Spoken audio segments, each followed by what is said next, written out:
Palavra da Verdade, com Hernandes Dias Lopes. Abra sua Bíblia comigo, por gentileza, na segunda carta do apóstolo Paulo a Timóteo, no capítulo 4. 2 Timóteo, capítulo 4, a partir do verso 6.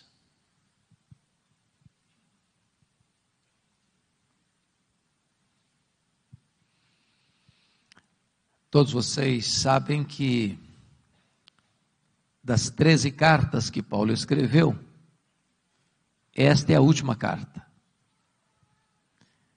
E Paulo escreve essa carta da sua segunda prisão em Roma. Ele escreve essa carta na masmorra mamertina, uma prisão insalubre, escura, fétida, de onde as pessoas saíam leprosas ou para o martírio. Paulo escreve essa carta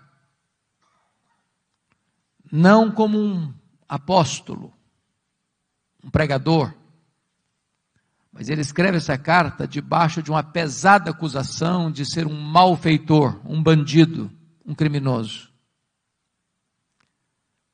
Acusado de ser o líder dos incendiários de Roma.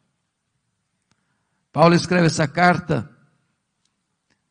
depois de ter todos os irmãos da Ásia o abandonado, e até Timóteo, seu filho, estar com vergonha dele.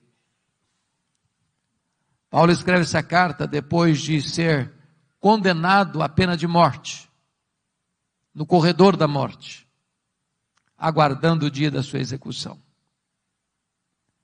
É com esse sentimento que ele vai relatar para nós suas últimas palavras registradas na Bíblia antes de morrer. Portanto, o texto que vamos ler tem um peso enorme, uma carga emocional profunda. E é com esse sentimento que eu convido você a considerar essa passagem. Paulo escreve assim: quanto a mim, eu já estou sendo oferecido por libação, e o tempo da minha partida é chegado. Combati o bom combate, completei a carreira, guardei a fé. Já agora a coroa da justiça me está guardada, a qual o Senhor reto juiz me dará naquele dia. E não apenas a mim, mas a todos quantos amam a sua vinda. Procura vir ter comigo depressa, porque Demas, tendo amado o presente século, me abandonou e se foi para Tessalônica. Crescente foi para a Galácia, Tito para a Dalmácia. Somente Lucas está comigo. Toma contigo Marcos e traze-o, pois me é útil para o ministério. Quanto a Tíquico, mandei-o até Éfeso. Quando vieres, traz a capa que deixou em Trode, na casa de Carpo, bem como os livros, especialmente os pergaminhos. Alexandre, o latoeiro, causou-me muitos males. O Senhor lhe dará paga segundo as suas obras. Tu guarda-te também dele, porque resistiu fortemente às nossas palavras. Na minha primeira defesa, ninguém foi a meu favor, antes todos me abandonaram. Que isso não lhe seja posto em conta. Mas o Senhor me assistiu e me revestiu de forças, para que por meu intermédio a pregação fosse plenamente cumprida, e todos os gentios ouvissem, e fui libertado da boca do leão. O Senhor me livrará também de toda obra maligna, e me levará salvo para o seu reino celestial. A Ele glória pelos séculos dos séculos. Amém. Amém. Eu vou pedir permissão a vocês, para só voltar nesse texto, já no final da minha fala. Eu quero nesta noite apresentar a vocês o apóstolo Paulo. Este que foi certamente o maior evangelista, o maior missionário, o maior teólogo, o maior plantador de igrejas da história do cristianismo. Este homem que, dos 27 livros do Novo Testamento, escreveu 13. Este homem que percorreu as províncias do Império Romano, plantando igrejas na província da Galácia, da Macedônia, da Caia, da Ásia Menor, que de Jerusalém ao Ilírico realizou a obra de Deus. Eu quero apresentar a vocês este homem que pregou com liberdade ou na prisão, em lugares públicos ou em salões fechados, com saúde ou com doença, vivendo em paz ou perseguido, e que morre pobre, velho, cheio de cicatrizes, abandonado, acusado, condenado, executado. Mas este homem, muito embora tenha fechado as cortinas da vida diante de uma providência tão carrancuda, é mais influente na história do que todos os Césares de Roma juntos. Quem é este homem? Eu gostaria de apresentar a vocês nesta noite este homem. O primeiro cenário que nós encontramos na Bíblia sobre ele está lá em Filipenses 3 e 5. Ele foi circuncidado ao 8º dia, da linhagem de Israel, da tribo de Benjamim, hebreu de hebreus, quanto à lei, fariseu, quanto ao zelo, perseguidor da igreja. Ele é uma espécie de judeu puro sangue. Diz Atos 22, versículo 3, que ele nasceu em Tarso da Cilícia. E foi enviado para lá, onde morava sua irmã, para estudar aos pés do grande rabino Gamaliel, neto do famoso rabino Hillel, para tornar-se um dos expoentes do judaísmo do primeiro século. Conforme Gálatas 1,14, dentre os seus pares, ele se destacou, pelo seu zelo pela tradição do seu povo. E tornou-se certamente um grande líder. Personalidade forte, determinado, tornou-se um poliglota, um grande rabino, a promessa de uma grande liderança em Israel. Mas curiosamente, enquanto Saulo crescia e se fortalecia em Jerusalém, um outro rabino também crescia em Israel. Não na decantada Jerusalém, onde estava o Sinédrio, onde estavam as autoridades religiosas, mas na pequena, na desprezada Nazaré da Galileia. Não perlustrando os bancos de uma academia, mas trabalhando duro, na urdidura da luta de uma carpintaria com as mãos calejadas. Este rabino da Galileia, aos 30 anos de idade, deixa Nazaré, vai à Judéia, vai ao Jordão e é batizado por João Batista, dando início ao seu ministério. Diz a Bíblia que ele pregava não como os escribas e fariseus, mas pregava como quem tinha autoridade. Os cegos viam, os surdos ouviam, os mudos falavam, os coxos andavam, os leprosos eram purificados e os mortos ressuscitavam. Porém, o Sinédrio, maiormente os fariseus e os escribas, começaram a vigiá-lo, a persegui-lo, a buscar uma ocasião para pregá-lo no contrapé, para acusá-lo. E chegou um momento em que as autoridades de Israel resolveram prendê-lo à traição e matá-lo. Contrataram testemunhas falsas para acusá-lo. Acusaram-no de 2 gravíssimos crimes de blasfêmia contra Deus e de conspiração contra César. Cuspiram no seu rosto. Esbordoaram a sua cabeça. Levaram-no ao pretório romano e Pilatos, a despeito de estar convencido da sua inocência, covarde e convenientemente, o entrega para ser crucificado. Crucificam-no, sepultam-no para alívio do sinédrio judaico. Porém, no 3º dia da semana, um fato glorioso aconteceu. O túmulo do Rabi da Galileia foi aberto de dentro para fora. E ele entrou nas entranhas da morte, arrancou o aguilhão da morte, matou a morte e ressuscitou, inaugurando a imortalidade. Isso foi uma bomba no arraial do inimigo. Então contrataram Saulo de Tarso como braço de ferro do Sinédrio para perseguir de forma implacável a igreja que estava nascendo. E este personagem, Saulo de Tarso, é reconhecido no Novo Testamento por 2 retratos.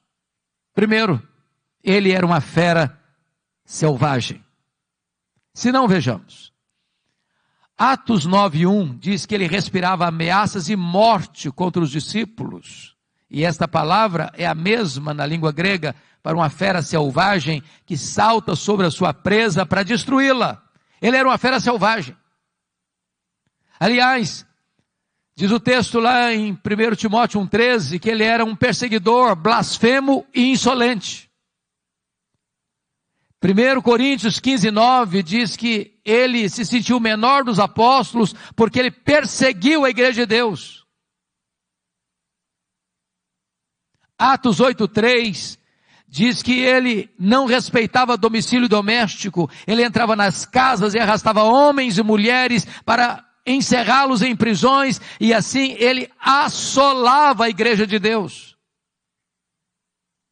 Gálatas 1:13 diz que ele devastava a igreja de Deus. Mas Atos 9, versículo 21, diz que ele não apenas assolava a igreja de Deus, não só ele devastava a igreja de Deus, mas está escrito lá em Atos 9:21 que ele exterminava aqueles que professavam o nome de Jesus. E vocês bem sabem que exterminar não é prender. Exterminar não é bater. Exterminar é matar. Saulo era um assassino. Saulo era truculento. Saulo era uma fera selvagem. Mas isso fica ainda mais claro quando você olha Atos 22:4. Que diz que ele perseguiu o caminho até a morte. E notem vocês que ele não persegue apenas os crentes, ele persegue a religião dos crentes, ele persegue o caminho, com fúria assassina. Mas Atos 26, versículo 9, diz que ele entendia que devia fazer muitas coisas contra o nome de Jesus. Em outras palavras, ele não perseguia apenas os crentes, ele não perseguia apenas a religião dos crentes, ele perseguia o Deus dos crentes, ele perseguia Jesus. Mas Atos 26:10 diz que ele encerrou muitos, não poucos, não alguns, mas muitos dos santos em prisões, e contra esses muitos ele dava o seu voto quando os matavam. Ele não mandou matar pouca gente não, muita gente, muitos discípulos. Ele era um serial killer, ele era um assassino em série, ele era um homem bárbaro, ele era um sanguinário, ele era uma fera selvagem. Mas Atos 26:11 disse que por todas as sinagogas ele perseguia os cristãos, forçando-os a blasfemar. E até por cidades estranhas ele os perseguia. Agora notem vocês que Saulo não perseguia os crentes apenas fisicamente, perseguia-os também psicologicamente. Ele entrava numa sinagoga e dizia para os crentes assim: ou você nega Jesus ou eu te prendo, ou você nega Jesus ou eu te bato, ou você nega Jesus ou eu te mato. Ele era uma fera selvagem. Mas o Novo Testamento nos apresenta um segundo quadro desse homem. Ele não era apenas uma fera selvagem, ele era um touro indomável. Esta figura está lá em Atos 26:14. Quando o próprio Senhor Jesus Cristo aparece para ele no caminho de Damasco, quando ele furiosamente marchava para Damasco para prender os cristãos, e o Senhor disse para ele: Saulo, Saulo, por que me persegues? Dura coisa te é recalcitrares contra os aguilhões. Eu fui criado na região rural, e eu vi, pastor Lutero, muitas vezes alguém amansando um boi para o trabalho doméstico. E o principal instrumento para se amansar um boi bravo e torná-lo dócil e útil é o aguilhão. é o aguilhão. Às vezes, meus irmãos, nós temos a ideia de que o Espírito Santo só começou a trabalhar na vida de Saulo ali no caminho de Damasco. Isso não é um fato. Todas as vezes que Saulo entrava numa casa e arrastava homens e mulheres para a cadeia, todas as vezes que Saulo entrava numa sinagoga e forçava os crentes a blasfemarem, e esses crentes, em vez de blasfemarem, estavam dispostos a sofrer e a morrer por causa da sua fé, e Saulo mandava matar essa gente que negava ou que recusava-se a negar a Cristo, era o Espírito Santo ferroando esse touro bravo. Era o Espírito Santo picando a consciência deste homem selvagem. Mas ele não quer se curvar, ele não quer ser amansado. Até o dia que, caminhando ele para Damasco, o domador de touro bravos brada desde as alturas e o joga ao chão e diz: Saulo, Saulo, por que me persegues? Dura coisa te é recalcitrares contra os aguilhões. O touro bravo está caído, o touro bravo está vencido, o maior perseguidor do cristianismo está convertido. Encerra-se aqui o primeiro capítulo da sua vida, abre-se um novo capítulo na sua história, a preparação de Saulo para o ministério. Diz a Bíblia que ele ficou cego, e ele é levado aqui da estrada de Damasco para a rua direita, na casa de Judas, onde fica 3 dias cego, orando. E então o Senhor aparece a Ananias em uma visão, lá em Damasco, e diz: Ananias, vá à rua direita, na casa de Judas, e impõe as mãos sobre Saulo, ele está orando, para que ele recobre a sua visão. E Ananias responde: mas Senhor, eu tenho ouvido de tanta gente quantos males tem feito este homem aos teus santos em Jerusalém. E o Senhor diz: vai, porque ele é para mim um vaso escolhido. Eu enviarei para longe aos gentios, aos reis, ao seu próprio povo, e eu lhe mostrarei o quanto importa sofrer pelo meu nome. Diz a Escritura que Ananias foi, que Ananias impôs sobre ele as mãos, escamas como que caíram dos seus olhos, ele ficou cheio do Espírito Santo, e ele se levantou, e ele foi batizado. Agora eu peço que você abra sua Bíblia comigo, por favor, em Atos 9:20.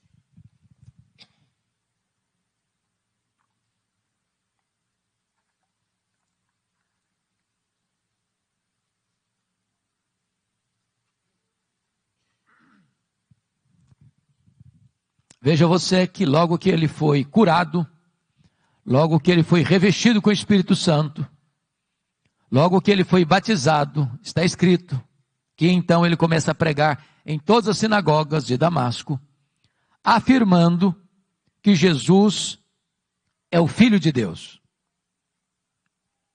Agora olhe comigo Atos 9:22, por favor.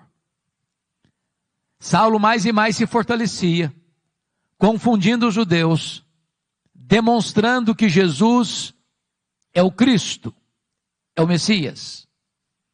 Agora eu pergunto a você, há alguma diferença entre o que ele fez no verso 20 para o que ele fez no verso 22?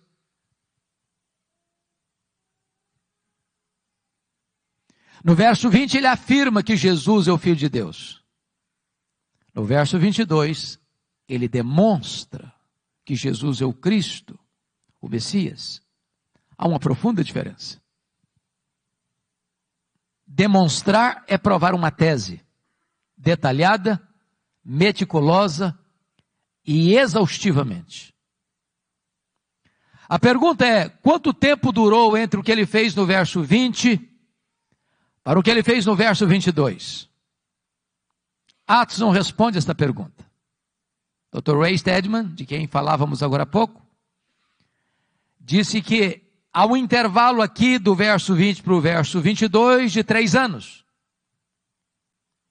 E onde Paulo esteve nesses 3 anos? Diz a Bíblia lá em Gálatas, capítulo 1, a partir do verso 13, que logo que ele foi convertido em Damasco, ele não subiu para Jerusalém onde estavam os apóstolos, mas ele foi para a região da Arábia. E lá ele ficou 3 anos. Após o que ele retorna outra vez para Damasco. E a pergunta é: o que ele ficou fazendo 3 anos na Arábia? E a resposta é: um seminário intensivo com o Senhor Jesus. Se Jesus investiu 3 anos nos apóstolos em Israel, Jesus investe 3 anos em Saulo na Arábia. As doutrinas que ele aprendeu na Arábia não foram como as doutrinas que ele aprendeu no judaísmo aos pés de um mestre humano, mas foi por revelação do próprio Senhor Jesus. Certamente nesses 3 anos ele releu e releu e releu o Antigo Testamento e descobre uma coisa: aquele Jesus que ele estava perseguindo era de fato o Messias. E então, convencido dessa verdade, diz Gálatas 1,18, que ele retorna outra vez para Damasco, e aí que se encaixa Atos 9,22, Saulo mais e mais se fortalecia, confundindo os judeus, provando, demonstrando que Jesus é o Messias, que Jesus é o Cristo. O que acontece com ele? Os judeus de Damasco querem matá-lo. E ele precisa fugir de noite, de forma humilhante, dentro de um cesto, muralha abaixo. Para onde ele vai? Agora ele vai subir para Jerusalém. Então veja comigo aí Atos 9,26. Agora ele sobe para Jerusalém. E aqui, meus amados, eu quero levantar uma tese. Eu preciso muito da sua atenção para acompanhar o meu raciocínio, para você não perder o centro desta lição. Quando Saulo sobe aqui para Jerusalém, ele não está governado pela nova aliança, ele está governado pela velha aliança. A nova aliança é uma doutrina gloriosa, que o próprio Paulo vai ensinar na sua segunda carta aos Coríntios, a partir do capítulo 2, versículo 14, quando ele diz: graças, porém, a Deus, que em Cristo sempre nos conduz em triunfo, e por meio de nós manifesta a fragrância do seu conhecimento, tanto nos que são salvos como nos que se perdem, para esse cheiro de vida para a vida, para aqueles aroma para a morte. Mas quem, porém, é suficiente para essas coisas? E a pergunta fica no ar, sem resposta. E a resposta só chega no capítulo 3, versículos 4 e 5, quando ele diz: a nossa suficiência vem de Deus. Quando Moisés desceu do Monte Sinai, com as tábuas da lei, o povo disse para Moisés: tudo que o Senhor falou, nós faremos. E eu pergunto a vocês: fizeram? E a resposta é não. Por que não? Faltou sinceridade do povo? Não. Faltou poder. Na velha aliança tudo depende de você, nada de Deus. Na nova aliança tudo depende de Deus, nada de você. A nossa suficiência vem de Deus. Então a tese que eu quero levantar agora é que quando Saulo sobe para Jerusalém, em Atos 9,26, ele não está governado pela nova aliança, mas pela velha aliança. Por quê? Porque ele está convencido de uma coisa. Ele está convencido de que ele será o grande líder da igreja de Jerusalém. E ele tinha motivos para isso? Primeiro, todos os apóstolos de Jesus, exceto Judas Iscariotes, eram galileus. E vocês bem sabem que aqui na Judéia, os galileus eram tidos como gente de segunda classe. Tanto é fato que quando o Espírito Santo foi derramado, lá em Atos 2, o derramamento do Espírito produziu na multidão 3 reações. Primeiro, ceticismo. O que quer isso dizer? Segundo, preconceito. Ah, são galileus. Terceiro, zombaria. Estão bêbados. Saulo deve ter pensado assim: esses galileus aqui na Judéia, aqui em Jerusalém, não vão conseguir nada não. Segundo, os apóstolos do Senhor Jesus Cristo, além de galileus, eram iletrados. Jerusalém era a capital intelectual da teologia. Lá estavam os escribas, lá estavam os fariseus, lá estavam os saduceus, lá estavam os teólogos da época. E Saulo deve ter pensado: esses discípulos aí, além de galileus, são iletrados, eles não vão conseguir nada aqui em Jerusalém. Saulo deve ter pensado assim: eu tenho o melhor preparo, eu tenho o melhor currículo, eu tenho melhor performance, eu tenho as características que essa cidade precisa para que o evangelho deslanche aqui. Sabe o que aconteceu? Veja aí Atos 9,26. Quando ele chega em Jerusalém, os discípulos todos não acreditaram na conversão dele. Pensaram que ele estava sabotando a fé para perseguir os cristãos e bater a porta da igreja na cara dele. Para quem queria ser líder, nem recebido foi. Aí Atos 9:27 diz que Barnabé o acolhe, que Barnabé o apresenta aos apóstolos, e que agora ele é acolhido na igreja, e agora ele tem desenvoltura na igreja, agora ele discute com os helenistas, os judeus nascidos fora de Israel, e de repente os helenistas tomam a decisão: nós vamos matar Paulo.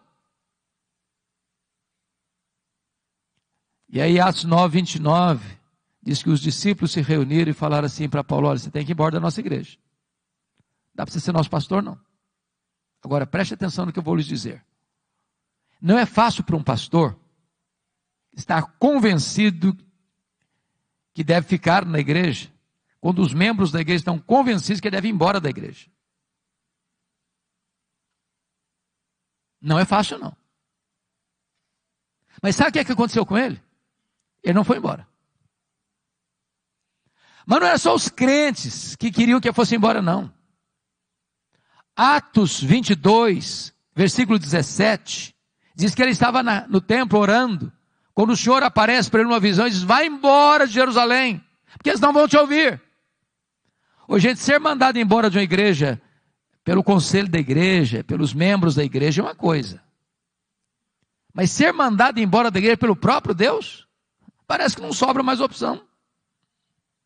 Sabe o que aconteceu com ele? Ele não foi embora. Ele começa a discutir com Deus. Ele começa a razoar com Deus. Mas Senhor, eu persegui a igreja aqui. Quando mataram Estevão, tua testemunha, eu estava presente, consentia nisso. Até guardei as vestes daqueles que o apedrejaram. Sabe o que ele está dizendo para Deus? Ô Deus, o senhor pensa melhor, o senhor pensa direito. O senhor não pode cometer esse erro estratégico. Se eu sair daqui, essa igreja não vai para frente. Eu não posso sair daqui. Sabe o que aconteceu?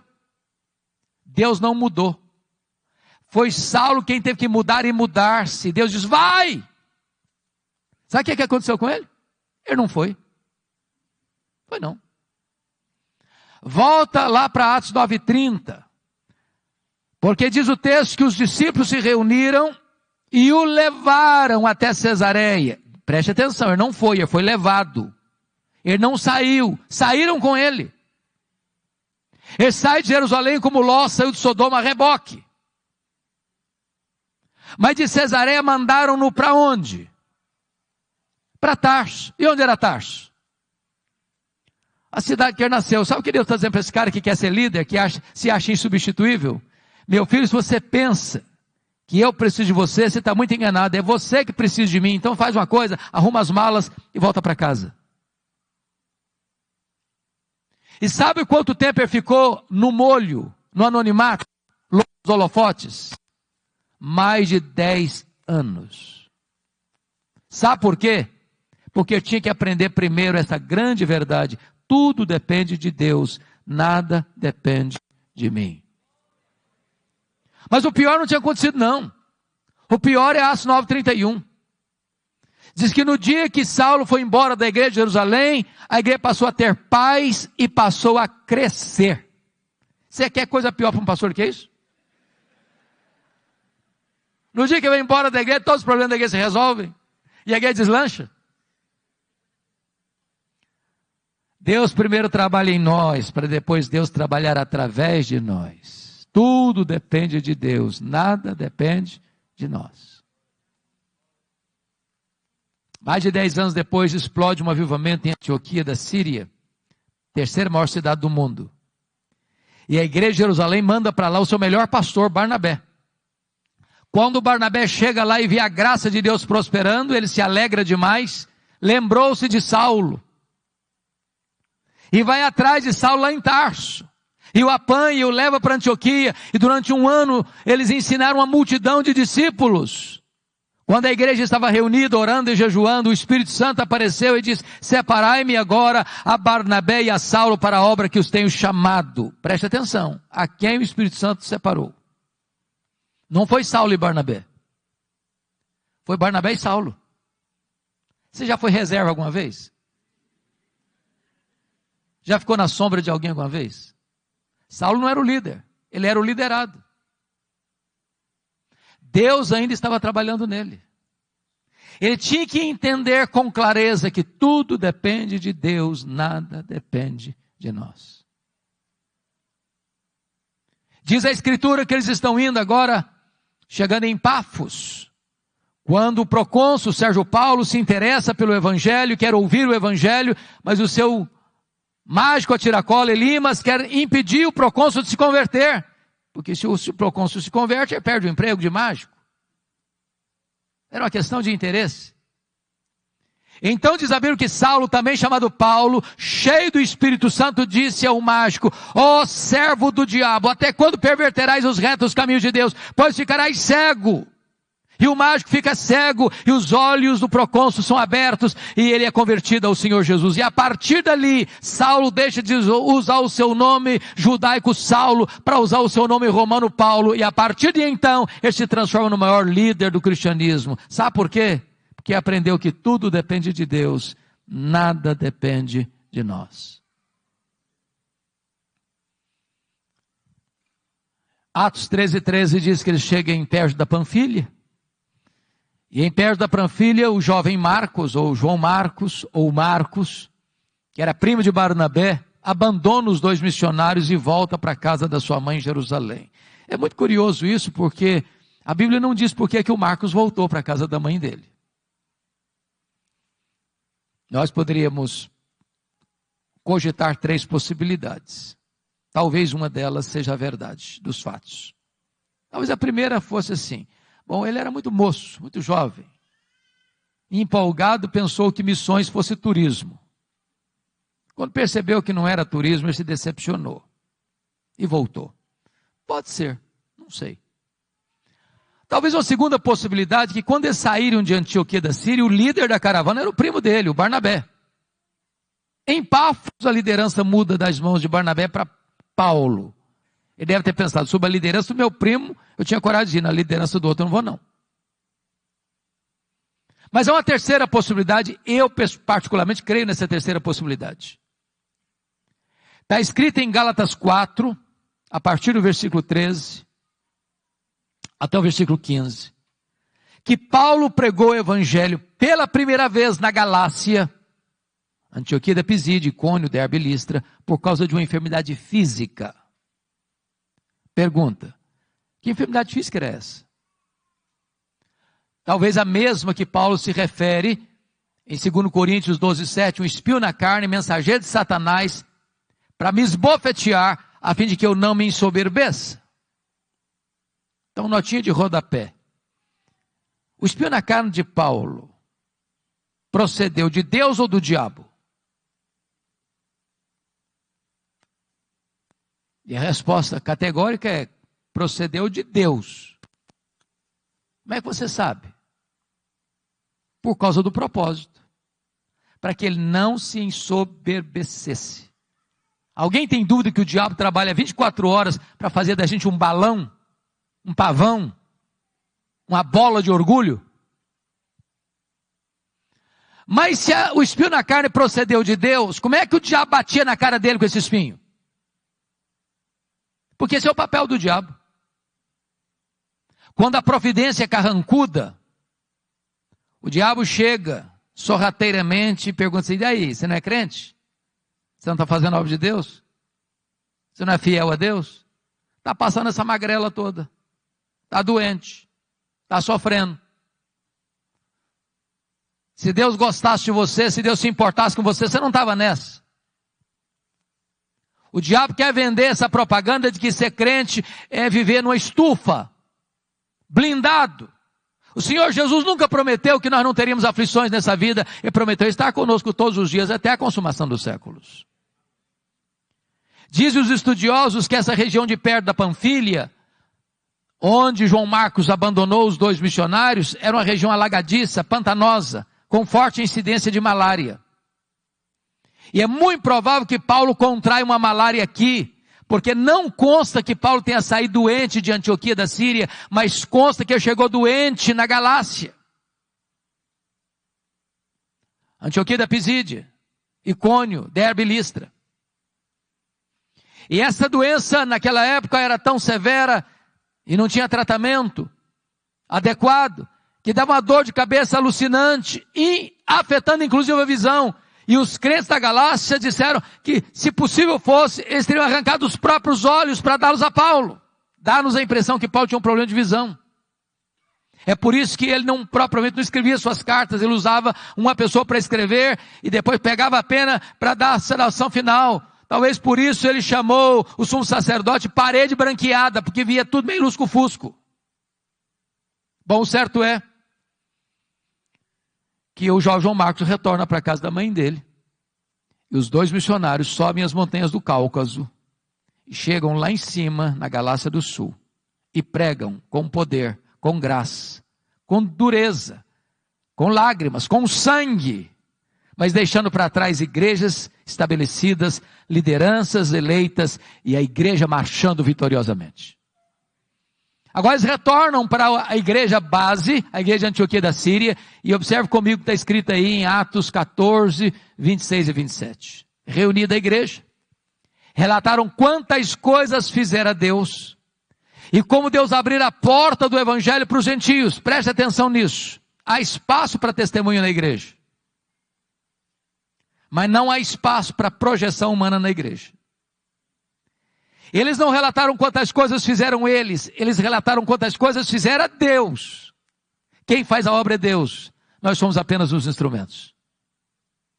Agora note outra coisa, quando a igreja cresce, os problemas surgem, porque não há crescimento de igreja sem luta.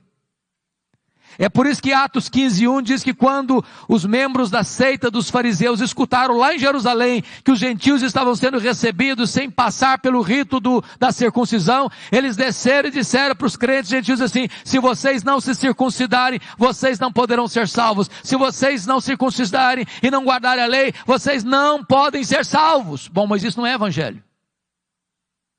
E se afirmar que o sacrifício de Cristo não foi suficiente? E se afirmar que sua fé em Cristo não é o bastante? Então vou lhes dizer algo muito solene agora. Não adianta fazer missões se a teologia é ruim. Porque se a teologia é ruim, quanto mais se prega, pior fica. Então não dá para fazer uma segunda viagem missionária sem corrigir a rota teológica da igreja. O que fizeram? Convocaram um concílio em Jerusalém. Os apóstolos, os presbíteros, e eles se reuniram para debater a matéria. Lá estava sob a liderança de Tiago, irmão de Jesus, lá estava o testemunho de Barnabé, de Pedro, de Paulo, e então tomam a decisão, e escrevem a decisão, comunicam a decisão às igrejas. É só a fé em Cristo para a salvação, não se agrega mais nada à obra perfeita e cabal do Senhor Jesus Cristo. Agora a teologia está boa, agora Paulo precisa voltar, e agora note comigo Atos 15:36. Ele chega para Barnabé e diz: Barnabé, vamos voltar para a segunda viagem missionária, Barnabé? Vamos visitar aquelas igrejas que nós plantamos, vamos fortalecer aqueles irmãos? Barnabé diz: vamos, Paulo, vamos sim. Só um detalhe, eu quero levar comigo, com a gente, o meu primo, o Marcos. Paulo respondeu assim: eu não acho justo levarmos aquele que nos abandonou desde perto da Panfilha. E aí diz o texto que houve uma desavença tal entre os dois líderes, Paulo e Barnabé, que os dois não caminharam juntos mais. Portanto, o relato e o registro está muito polido, mas deve ter sido alguma coisa mais severa do que foi isso. Eu vou tentar parafrasear para tentar captar o que houve. Eu acho que foi mais ou menos o seguinte. Paulo chegou para o Barnabé e disse: Barnabé, que decisão maravilhosa o concílio de Jerusalém tomou. Vamos fazer uma coisa agora? Agora que a rota da igreja, da teologia está boa, vamos voltar para a obra missionária? Barnabé disse: vamos, Paulo. Mas deixa eu te fazer uma pergunta. Você lembra do meu primo? Uai, Barnabé, mas é claro que eu lembro. Deixa eu dizer, eu estou com vontade de levar com a gente. E ele está todo empolgado para ir. Paulo fechou a cara. O Barnabé comigo, esse cara não vai não. Ô Paulo, mas ele melhorou, ele está mais maduro. Ele vai ser uma benção, comigo ele não vai não. Mas Paulo, deixa eu te falar, você não pode ser tão duro assim não. Vamos dar uma chance para o menino, comigo ele não vai. Mas Paulo, ele vai ser útil para nós, comigo ele não vai, Barnabé. Pronto, acabou, não vai. Deixa eu dizer uma coisa, notinha de rodapé. Os líderes da igreja não deviam brigar não, sabia? Mas às vezes brigam. Mas até quando os líderes brigam, o plano de Deus não pode ser frustrado. Porque agora, em vez de uma caravana, tem duas. Barnabé pega o Marcos e leva lá para Chipre. Paulo pega um profeta da igreja de Jerusalém, Silas, e vai para outra direção. Eu fico imaginando se não tivesse um Barnabé na vida do Marcos. Você já se sentiu persona não grata alguma vez? Já se sentiu descartado alguma vez? Já escutou de alguém comigo que você não trabalha? Você não tem perfil? Eu não acredito nos seus dons, não acredito nos seus talentos, não acredito em você? Barnabé investiu no menino. Mais tarde Pedro discipulou esse Marcos. Mais tarde esse Marcos foi o primeiro evangelista a escrever o evangelho. Foi o primeiro evangelho a ser escrito, foi Marcos. Mais tarde Paulo vai dizer: ô Timóteo, quando você vier aí, meu filho, traz o Marcos aí com você. Ele me é útil para o ministério. O plano de Deus passa pela viagem de Paulo e Silas. E Paulo quer entrar na Ásia. O Espírito de Deus o impede de entrar na Ásia. E de repente ele escuta a voz de um varão macedônio: passa Macedônia, ajuda-nos. E ele entra na Macedônia, ele entra na Europa. E louvado seja Deus. Talvez você e eu estejamos aqui nesta noite porque o Espírito Santo inclinou a obra missionária para o Ocidente, não para o Oriente naquele tempo. Mas não foi com facilidades não, porque lá em Filipos diz a Bíblia que sob a orientação de Deus, Paulo e Silas são presos, são açoitados em praça pública, são jogados dentro de um cárcere interior. Então, me permita dizer isso. Quem dá a direção missionária para a igreja é Deus. Mas quem precisa saber e escolher os melhores métodos somos nós. Quando eu olho, pastor Lutero, para a estratégia missionária de Paulo, eu vejo Paulo se concentrando em cidades estratégicas. Filipos, colônia romana. Tessalônica, capital da Macedônia. Acaia, importante cidade da Macedônia. Atenas, cidade mais intelectual do mundo. Corinto, capital da Caia. Éfeso, capital da Ásia Menor. O que Paulo está entendendo é o seguinte: se você planta igrejas estratégicas em lugares estratégicos, essas igrejas vão plantar igrejas em toda a micro-região. Agora, mesmo tendo a direção de Deus, escolhendo os melhores métodos, você não tem vida fácil. Porque Paulo foi açoitado em Filipos, Paulo foi escorraçado de Tessalônica, Paulo foi enxotado de Bereia, Paulo foi chamado de tacarela em Atenas, Paulo foi chamado de impostor em Corinto. Ele vai para a terceira viagem missionária, dedicando-se 3 anos em Éfeso, e lá ele enfrenta feras, e ele diz que enfrentou lutas maiores que as suas forças. Mas notem, depois de 3 anos em Éfeso, onde ele experimenta um grande avivamento, e onde ele planta igrejas direta ou indiretamente em toda a província da Ásia Menor, como Esmirna, Pérgamo, Tiatira, Sardes, Filadélfia, Laodiceia, Colossos e Herápolis, agora ele está retornando para Jerusalém por uma razão. Vocês se lembram que havia uma profecia de Ágabo, relatada lá em Atos 11, de que haveria uma fome no mundo, no período do imperador Cláudio, que governou o Império Romano do ano 41 ao ano 54. Esta fome chegou. E Atos 18:2 diz que o imperador Cláudio expulsa os judeus que viviam em Roma.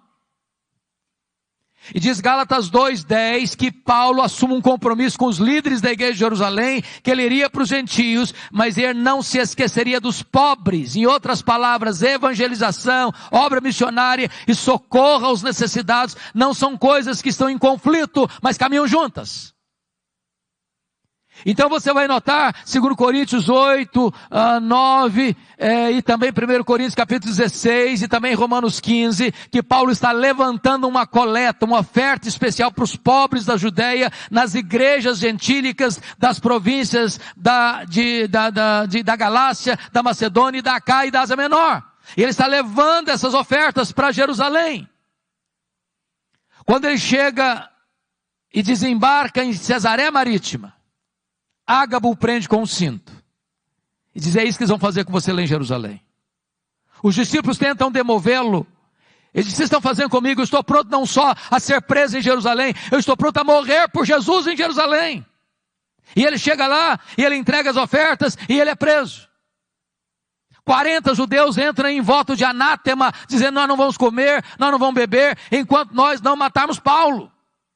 A notícia vaza, chega o sobrinho de Paulo, ele vai e comunica a Paulo, que comunica ao comandante, e naquela mesma noite Paulo é trasladado de Jerusalém para Cesareia Marítima, onde ficava todo o aparato militar de Roma, e Paulo fica ali 2 anos sendo acusado pelos judeus, sob a égide dos governadores Félix e Festo.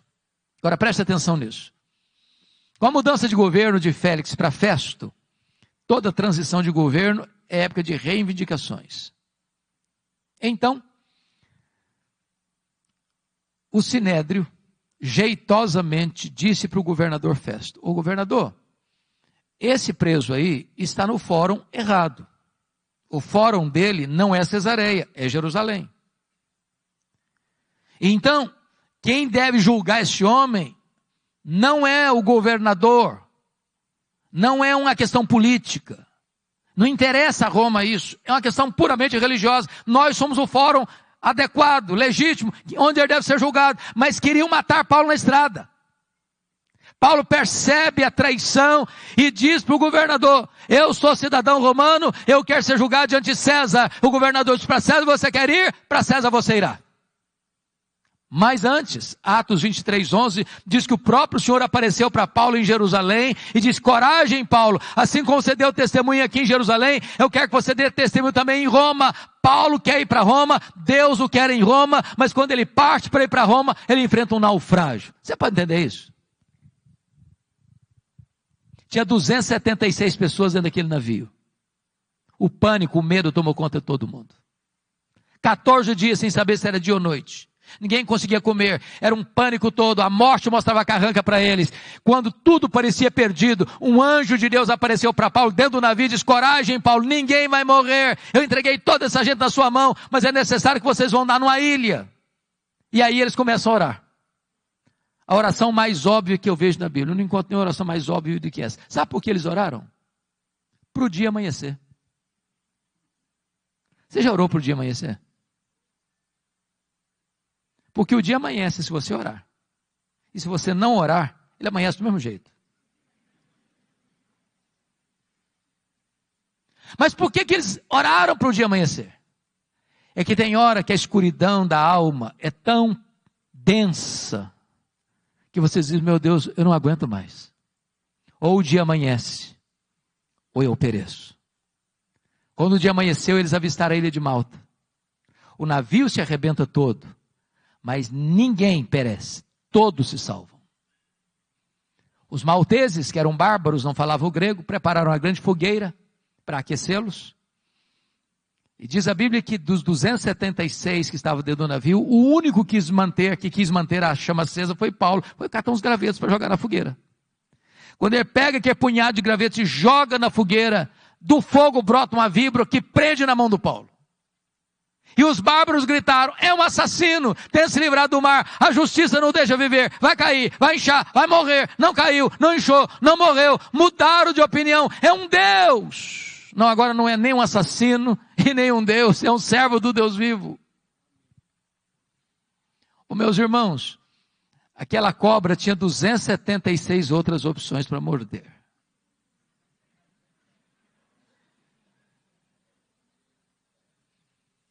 Pois bem, agora Paulo fica os 3 meses de inverno pesado ali na ilha de Malta, porque era a providência de Deus. Sabe por quê? O prefeito da cidade estava doente, Paulo orou por ele, o pai do prefeito estava doente, Paulo orou por ele, foi curado, os demais enfermos vieram, Paulo orou por eles, eles foram curados. Aí você aprende uma coisa: não foi a tempestade que levou Paulo para a ilha de Malta, foi a mão da providência divina. Tem hora que parece que a vida está de ponta cabeça, e Deus está escrevendo o capítulo mais emocionante da sua vida.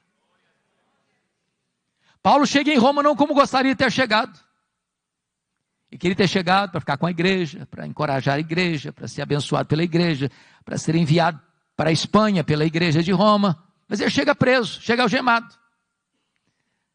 Mas ele vai dizer na carta aos Filipenses 1:12 assim: meus irmãos, eu quero que vocês saibam que as coisas que me aconteceram tenhas contribuído para o progresso do Evangelho. Agora notem isso. Você poderia chegar para Paulo e perguntar assim: ô Paulo, que coisas lhe aconteceram? Que coisas, Paulo? Ele podia fazer um resumão para nós. Ele podia dizer o seguinte: olha gente, eu fui perseguido em Damasco, eu fui rejeitado em Jerusalém, eu fui abandonado em Tarso, eu fui apedrejado em Listra, eu fui açoitado em Filipos, eu fui escorraçado em Tessalônica, eu fui enxotado de Bereia, fui chamado de tagarela em Atenas, eu fui chamado de impostor em Corinto, eu enfrentei feras em Éfeso, eu enfrentei um naufrágio para Roma, fui picado por uma cobra em Malta, eu cheguei em Roma preso e algemado, mas eu quero que vocês saibam que as coisas que me aconteceram tenham contribuído para o progresso do Evangelho. Se eu não creio em acaso, se eu não creio em sorte, se eu não creio em azar, se eu não creio em determinismo cego, se eu não creio que a mão de Deus dirige o seu destino. E porque ele está preso em Roma, em Filipenses 1, ele diz que 3 coisas aconteceram com ele. Primeiro, as igrejas foram mais encorajadas a pregar. Quando viram Paulo preso e trabalhando, se mexeram. O Ray Stedman, neste livro que nós comentávamos agora há pouco, A Dinâmica de uma Vida Autêntica, diz que um dos bons e eficazes métodos de crescimento de igreja, eu pessoalmente não gosto dele, é o seguinte: você quer ver a igreja crescer? Bote os pastores na cadeia e a igreja crescerá.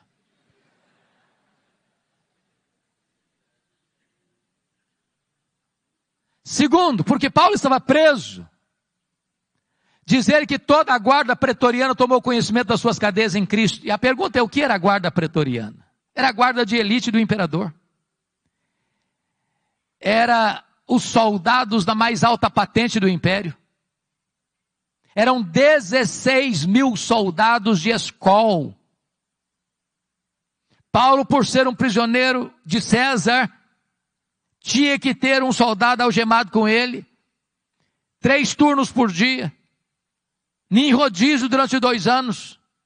E o que Paulo fez? Evangelho neles, evangelho neles, evangelho neles, evangelho neles. O cara não podia nem sair porque estava algemado com ele.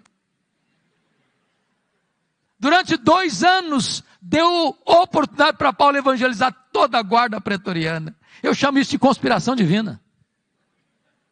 Nero não sabia disso, mas Deus o havia constituído em presidente das missões estrangeiras do império, que botou lá dentro do palácio o maior evangelista daquela época, e diante dele seu auditório. Por isso, quando ele termina essa carta aos Filipenses, capítulo 4, verso 22, ele diz: os santos vos saúdam, especialmente os da casa de César.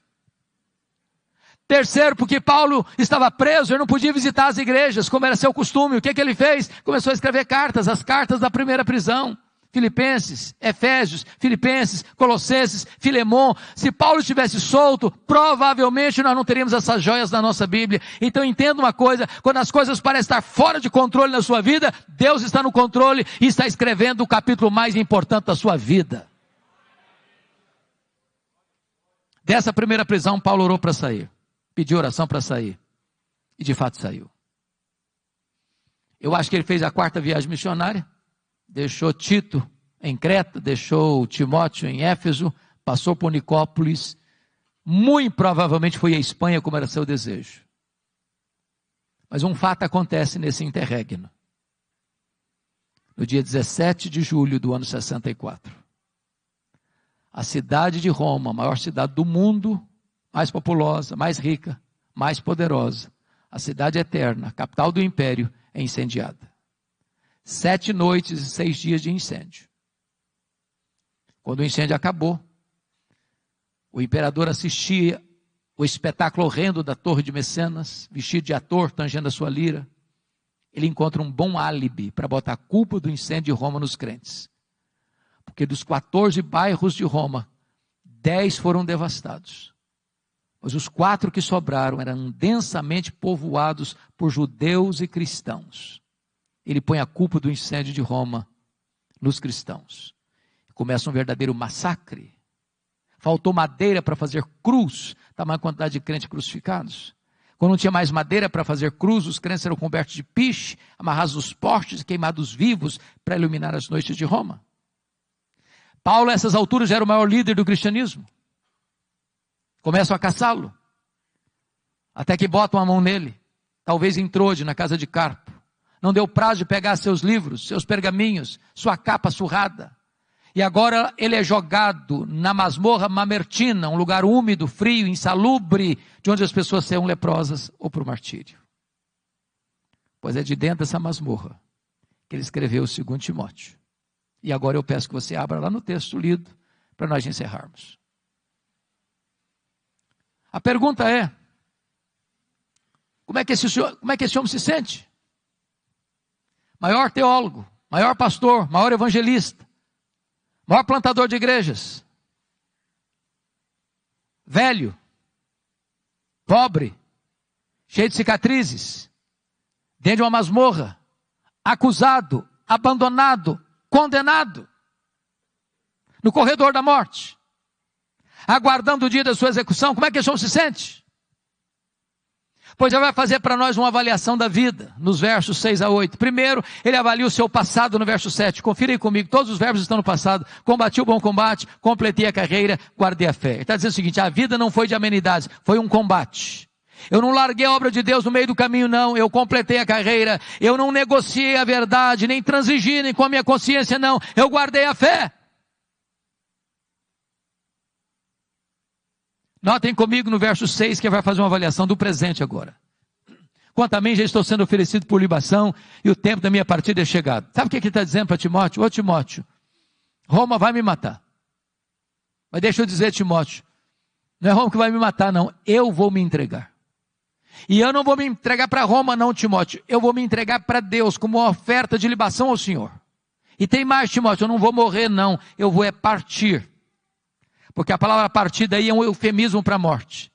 E essa palavra partida no grego tem 3 significados. Primeiro, essa palavra significava tirar o peso das costas de alguém. Sabe o que é morrer para um crente? Apocalipse 14, 13 diz o seguinte, que é descansar das suas fadigas.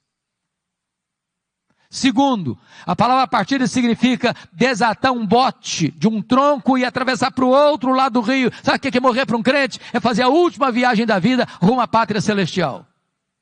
Terceiro, a palavra partida no grego significa afrouxar as estacas de uma barraca, levantar acampamento e ir para sua casa permanente. Sabe o que é morrer para um crente? É mudar de endereço e ir para a casa do Pai. Paulo não está com medo de morrer, porque sabe em quem tem crido e está pronto indo.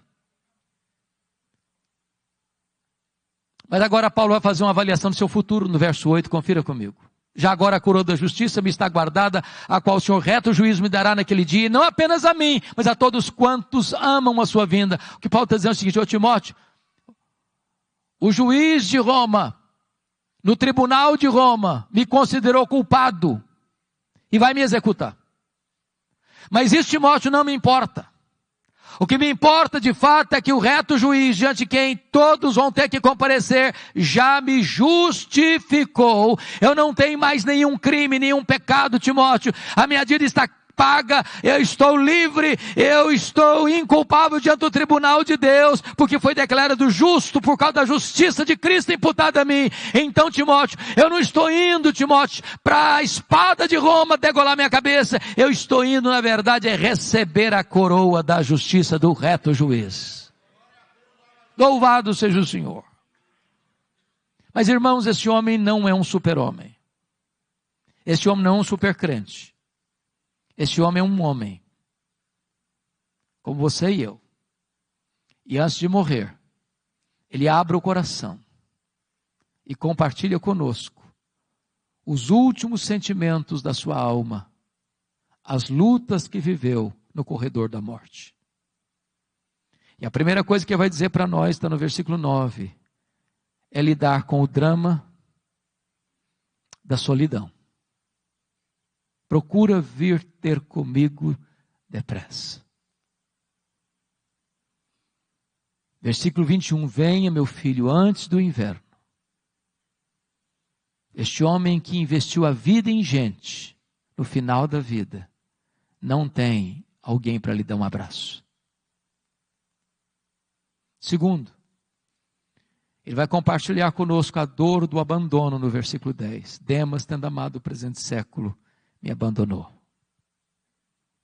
Aquele que fez a obra de Deus com tanto zelo, com tanto vigor, que investiu a vida na vida de tanta gente, agora está vivendo o drama de ser abandonado na velhice, na hora que mais precisa de ajuda. Terceiro, e compartilhe conosco o drama das privações. Versículo 13 e 14. E tem privação emocional, precisa de gente. Gente precisa de Deus, mas gente precisa de gente. Privação mental. Está precisando de ler. Traz os meus livros. Traz os pergaminhos, as cópias da Bíblia. Me impressiona, Paulo, porque está morrendo, mas quer ler mais. Tem gente que passa a vida inteira sem ler nada. Mas em terceiro lugar, ele estava enfrentando privações físicas. Você sabe que gente velha sente mais frio do que gente nova. Roma, no inverno, chega a temperaturas abaixo de zero. Lá dentro da masmorra é tão frio ou mais frio que aqui fora. O homem que foi o maior bandeirante da fé, está fechando as cortinas da vida, não tem uma capa surrada para usar, para aquecer o seu corpo. Isso, meus irmãos, é um alerta para nós, que às vezes tendo casa para morar, tendo cama para dormir, tendo roupa quente para vestir, tendo comida farta sobre a mesa, ainda está murmurando. Paulo, no final da sua vida, talvez lida com o maior de todos os dramas. É o drama da ingratidão. Versículo 16 diz: na minha primeira defesa, ninguém foi a meu favor, mas todos me abandonaram. Mas louvado seja Deus pelo versículo 17, onde você encontra uma conjunção adversativa, mas o Senhor me assistiu, me revestiu de forças, para que por meu intermédio a pregação fosse plenamente cumprida e todos os gentios ouvissem, e fui libertado da boca do leão. O Senhor me livrará de toda roda maligna, me levará salvo para o seu reino celestial. Louvado seja Deus. Você pode perder o apoio da terra, mas jamais perderá o apoio do céu. Você pode ser abandonado pelos homens, mas jamais será abandonado por Deus. Quis a providência divina, irmãos, que o final da história deste homem não estivesse registrada nas Escrituras. Mas eu vejo esse dia. Eu imagino esse dia. Eu imagino essa cena. De um dia o carcereiro, o carrasco, sem alma, sem piedade, endurecido,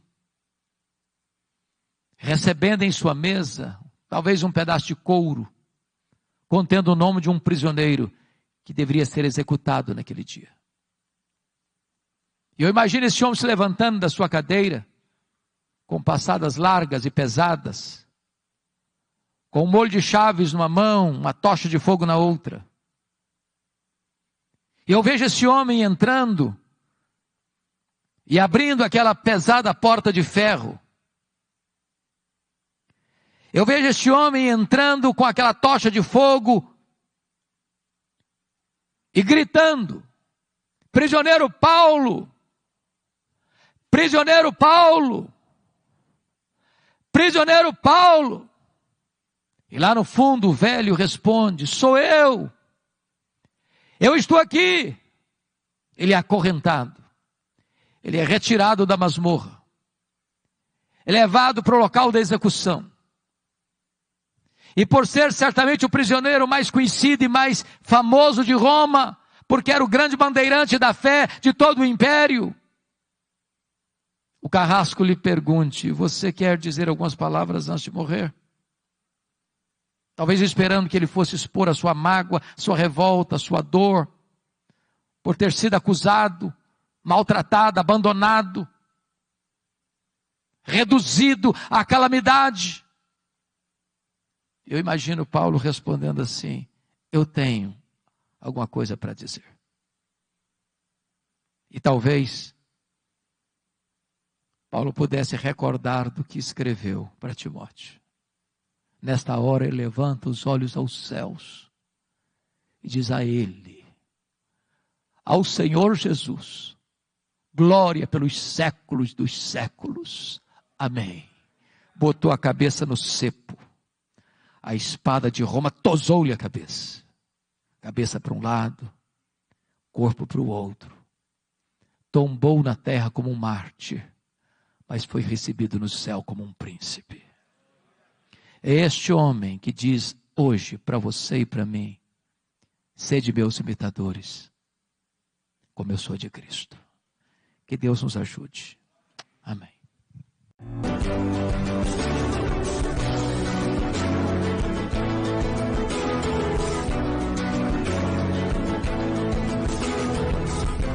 Palavra da Verdade, com Hernandes Dias Lopes.